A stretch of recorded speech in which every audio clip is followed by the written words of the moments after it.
요한복음 19장 6절에서 16절. 대제사장들과 아랫사람들이 예수를 보고 소리질러 이르되 십자가에 못 박으소서 십자가에 못 박으소서 하는지라. 빌라도가 이르되 너희가 친히 데려다가 십자가에 못 박으라. 나는 그에게서 죄를 찾지 못하였노라. 유대인들이 대답하되 우리에게 법이 있으니 그 법대로 하면 그가 당연히 죽을 것은 그가 자기를 하나님의 아들이라 함이니이다.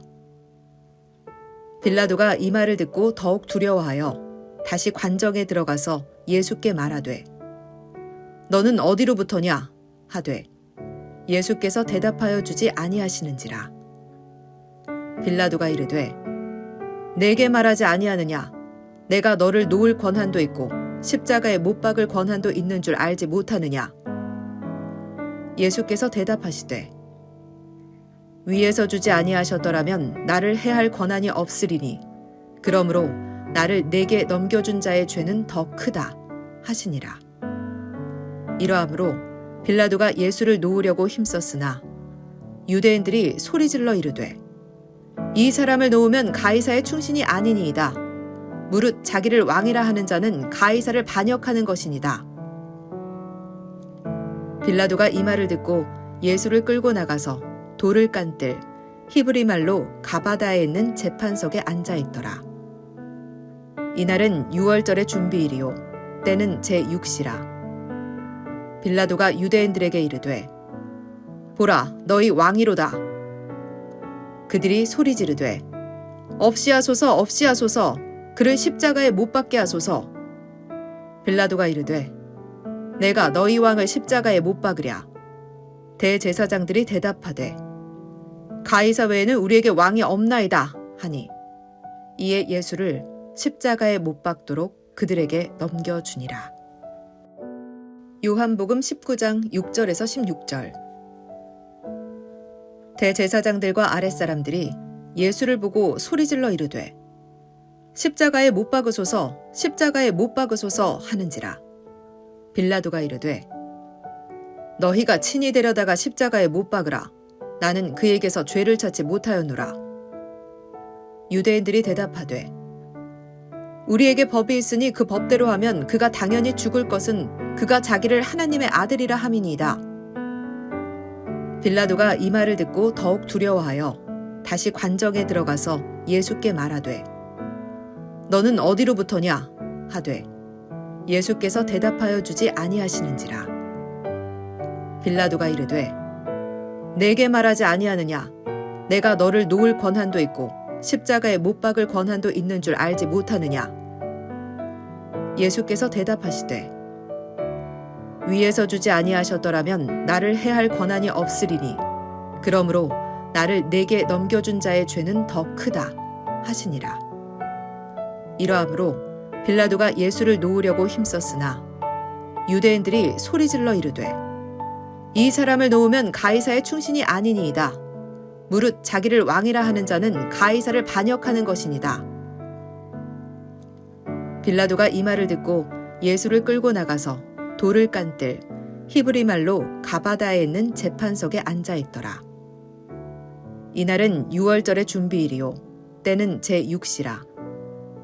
빌라도가 유대인들에게 이르되 보라 너희 왕이로다.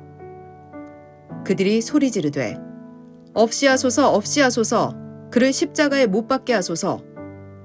빌라도가 이르되 내가 너희 왕을 십자가에 못 박으랴. 대제사장들이 대답하되 가이사 외에는 우리에게 왕이 없나이다 하니 이에 예수를 십자가에 못 박도록 그들에게 넘겨주니라. 오늘 말씀을 필사하며 묵상해 보세요.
오늘 본문은 어떻게 빌라도가 예수님을 십자가에 못 박도록 넘겨주고 있는 그 과정을 설명해 주고 있습니다. 함께 말씀을 읽진 않았지만 19장 1절을 보면 빌라도가 예수님을 채찍질한 이유가 예수님을 풀어주기 위함이었다라고 설명되고 있습니다. 빌라도는 예수님을 풀어주기 위해 여러 방법을 사용합니다. 왜냐하면 빌라도는 예수님께서 죄가 없다라는 사실을 알았기 때문입니다. 빌라도는 10절에서 내가 너를 놓을 고난도 있고 십자가에 못 박을 고난도 있는 줄 알지 못하느냐 라고 말했지만 결국 빌라도는 예수님을 십자가에 못 박도록 내어줄 수밖에 없었습니다. 왜냐하면 그의 후견인이었던 세잔루스가 숙청되어 죽게 되자 자신의 입지가 약해지고 있음을 알았기 때문입니다. 바로 이 사실을 안 대제사장과 유대인들은 이 사람을 놓으면 가이사의 충신이 아니다 라고 말함으로써 가이사에 대한 빌라도의 충성심을 볼모삼아 예수 그리스도를 십자가에 못 박도록 압박하고 있었기 때문입니다. 빌라도는 예수님이 죄가 없다라는 사실을 알면서도 진리의 편에 서지 못하고 자신의 욕심과 지위, 권력 앞에서 굴복하고 맙니다. 그러나 이러한 모든 일의 배후에는 하나님께서 계시다라는 것을 예수님의 증언 속에서 알 수 있습니다. 11절 말씀에 보면 위에서 주지 아니하셨더라면 나를 해할 권한이 없었으리니 그러므로 나를 내게 넘겨준 자의 죄는 더 크다 하시니라. 빌라도는 세상의 왕인 로마의 황제가 두려워서 예수님을 내어준 것처럼 보입니다. 그리고 하나님의 백성이라고 주장했던 유대인의 입에서 가이사 외에는 우리의 왕이 없나이다 라는 고백이 나오는 것을 볼 때 세상의 권세가 하늘의 권세를 이기는 것처럼 보일 수 있습니다. 그러나 이 땅에 오신 예수님은 유대인들이 생각했던 것처럼 로마로부터 그들을 해방시켜줄 전사의 모습으로 오신 것이 아닙니다. 예수님은 제단에 바쳐질 어린 양의 모습으로 이 땅에 오셨습니다. 그래서 로마의 군병들에게 유대인들에게 수모를 당하시는 것입니다. 금관을 쓰시고 이 땅을 다스리는 것이 아니라 가시면류관을 쓰시고 수모를 당하심으로 그는 하나님 아버지의 크신 사랑을 순종의 모습으로 표현하십니다. 우리는 자색 옷을 입으신 예수님을 보게 됩니다. 이 모습은 구약의 예언이 이루어지기 위함이었습니다. 이사야 63장 1절에서 3절을 보면 에돔에서 오는 이 누구며 붉은 옷을 입고 보스라에서 오는 이 누구냐. 그는 화려한 의복 큰 능력으로 걷는 이가 누구냐. 그는 나이니 공의를 말하는 이요 구원하는 능력을 가지니라. 어찌하여 네 의복이 붉으며 네 옷이 포도즙 틀을 밟은 자 같으냐. 만민 가운데 나와 함께한 자가 없이 내가 홀로 포도즙들을 밟았는데 내가 노함으로 말미암아 무리를 밟았고 분함으로 말미암아 짓밟았으므로 그들의 선열이 내 옷에 튀어 내 의복을 다 더럽혔음이니. 하나님의 심판을 행하는 메시아의 모습을 붉은 옷, 자색 옷을 입은 자로 묘사하고 있습니다. 예수님께서는 십자가의 참 의미를 아셨습니다. 십자가는 심판의 상징입니다. 모든 하나님의 백성들이 받아야 할 심판을 흠이 없는 어린 양이신 예수 그리스도께서 담당하시기에 그는 자색 옷을 입으신 것입니다. 바로 이 일이 유월절에 이루어졌습니다. 마치 유월절 날에 어린 양의 피가 유대인들의 집 문설주에 발라져서 그들의 장자가 구원받은 것처럼 그들의 생명이 구원받게 된 것처럼 예수님의 피가 우리에게 발라져 우리가 구원을 받게 된 것입니다. 바로 이것이 십자가의 참 의미입니다. 사랑하는 성도 여러분, 여러분은 세상의 권세를 좇는 자가 아니라 하늘의 권세를 좇는 자입니다. 왜냐하면 여러분을 위해 예수 그리스도가 가시면류관을 쓰시고 채찍질을 당하시며 자색옷을 입으시고 세상으로부터 멸시와 조소, 경멸을 당하셨기 때문입니다. 예수님께서 그의 몸을 들여서 우리를 죄에서부터 구원하셨기 때문에 우리는 하늘의 권세를 좇는 자가 된 것입니다. 그러므로 세상의 논리가 우리의 신앙으로 들어오면 안 됩니다. 마찬가지로 세상의 논리가 교회 안에 들어오면 안 됩니다. 우리가 다시 한번 심각하게 고민해야 하는 것은 우리가 누구를 쫓고 있는가라는 것입니다. 우리는 우리가 만든 금관의 예수를 쫓고 있습니까? 아니면 우리를 위해 자신의 몸을 십자가에 내어주신 예수님을 쫓고 있는지 한번 생각해 보아야 합니다.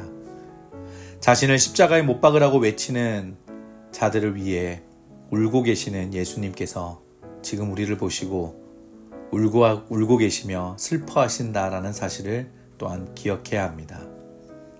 너무나도 감사한 것은 우리를 위해 십자가에 달려 죽으신 예수님을 우리는 주님이다 라고 고백하는 사실입니다. 그 주님이 베푸신 은혜와 사랑을 묵상하고 떠올리고 감사하는 오늘 하루의 시간이 되었으면 좋겠습니다. 죄로부터의 구원받은 은혜를 오늘 하루도 풍성히 누리시게 되기를 예수 그리스도의 이름으로 축복합니다.